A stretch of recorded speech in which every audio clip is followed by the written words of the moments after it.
Save 30 minutes. Charlie talked about seeing a Middle West safety video called Pulling Over the Police Doesn't End Well, which showed a citizen's arrest attempt that failed miserably. The civilian, named Joe, or Joel, was following an officer, honking his horn and flashing his lights because he thought she made an illegal turn and was on her phone. The officer pulled over to let him pass, then initiated a traffic stop.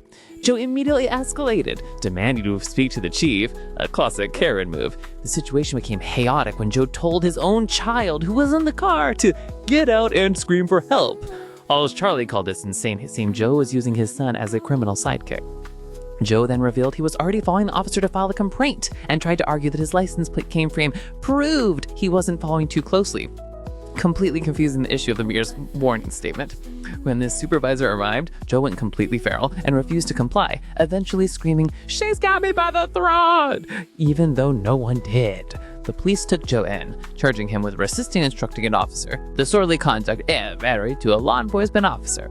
Charlie said Joe's criminal history is extensive, listing him as a menace who has repeatedly been sued for abusive conduct, failing to pay rent, and failing to be a child support.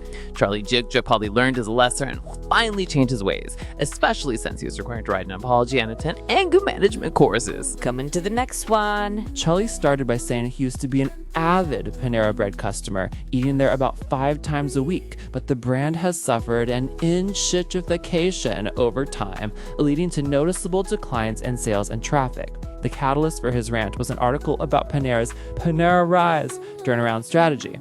Charlie agreed with the article's assessment that Panera lost diners by cutting portions, shrinking sandwiches, and raising prices, meaning customers are paying a premium for scraps.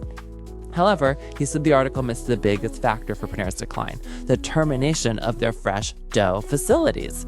He explained that Panera's defining feature was his fresh bread, but they switched to a cheaper parbaked model where bread arrives partially baked, leading to a noticeable drop in quality. Charlie noted that while the reforms the UFLO is promising to fix small issues like sizing Jared tomatoes and increasing portion sizes, the biggest cost-cutting measure, closing all fresh dough facilities, is still active and will continue. Charlie called a turnaround strategy meaningless marketing speak because they are still prioritizing the bottom line and cheaper ingredients over the quality that initially made the brand successful. He concluded that since the quality hasn't been unfucked, he won't be returning to Panera. See ya.